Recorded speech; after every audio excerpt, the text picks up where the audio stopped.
By the 12th century, if you wanted to connect with the divine, you had to approach grand, incredibly expensive architecture. Spiritual access was strictly hoarded inside massive stone walls. Inside those walls sat the Ishtalinga. Because this massive stone idol was permanently fixed to the ground, building and maintaining a shrine around it required massive capital. Naturally, this restricted spiritual authority to a tight circle of kings, wealthy merchants, and an elite class of priests. This economic barrier created strict social exclusion. Laborers, women, and Dalits were entirely barred from crossing the threshold, denied any right to pray or participate. The religious infrastructure of the era did not exist to guide people toward enlightenment. It functioned as a meticulously engineered system of socio-economic oppression. The philosopher Basavana analyzed this power structure and realized that reforming the temple system would never result in true equality. To fix the system, the centralized temple itself had to be rendered completely obsolete. His solution was a specific technological and spiritual innovation, the Ishtalinga. Instead of forcing people to travel to a static idol, this tool took the concept of the divine off the heavy stone pedestal and placed it directly onto the chest of the individual. This portable anchor dissolved the old hierarchies, turning spiritual practice into a universal right that any laborer or marginalized individual could exercise on their own terms. This diagram illustrates the physical design shift of the object. Traditional idols were carved with human limbs and specific biological traits.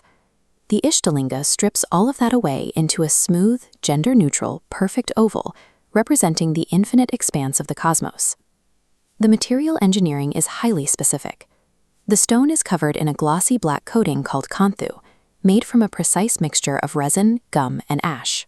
This outer layer absorbs surrounding light and reflects back only a single bright dot. To use the tool, a practitioner places the object in their left palm and stares unblinkingly directly at that single reflected point of light. This physical action, known as Tritaka Yoga, forces an immediate neurological response. The intense visual fixation interrupts the brain's default mental chatter, driving a distracted mind into a state of severe concentration. The Ishtalinga operates precisely as a scientifically tuned instrument to trigger extreme psychological focus. But the focus cultivated in the palm was immediately directed outward. Practitioners applied this severe concentration to the physical world through honest daily labor. When the practitioner wears the object and works, they integrate their spiritual focus with physical action. The individual becomes a jangama, a moving temple. Knowing the divine is permanently attached to your own body creates a strict internal feedback loop. It enforces constant self-regulation and absolute honesty, completely bypassing the need for institutional oversight. Once every citizen functions as a self-regulating sanctuary, grand stone buildings become unnecessary. The vast capital previously hoarded by temples could now be completely redistributed back into the community to feed the hungry. The Ishtalinga begins a three-part inward evolution, shown as three concentric spheres. Stage 1 focuses on the physical body, regulating external actions and labor. In Stage 2, the Pranalinga, internal awareness syncs with breathing, slowing rhythms until the mind is perfectly still. Finally, the user enters Stage 3, Bhavalinga.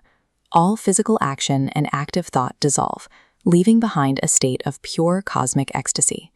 The physical stone resting in the palm serves strictly as an anchor point, a mechanism to pull the human mind out of its biological constraints and into total universal awareness. Which leads to the ultimate paradox of Basavana's invention. It is specifically designed to eventually become obsolete to the person using it. This mechanism is known as Kuruhu Nasta. Once a mind achieves peak awareness and absolute internal stability, the dependence on the physical object is meant to be completely dropped. The final objective is Lingaikya. The human ego dissolves into the infinite cosmic void, instantly disappearing into the whole, destroying the illusion of separation. Basavana's tool bypassed the elite priestly class entirely. He halted religious capitalism at its source, and provided a direct, unmediated path for marginalized people to achieve divine union. Spiritual liberation in this framework is a technical achievement, a mastery of internal space through the precision of a physical tool.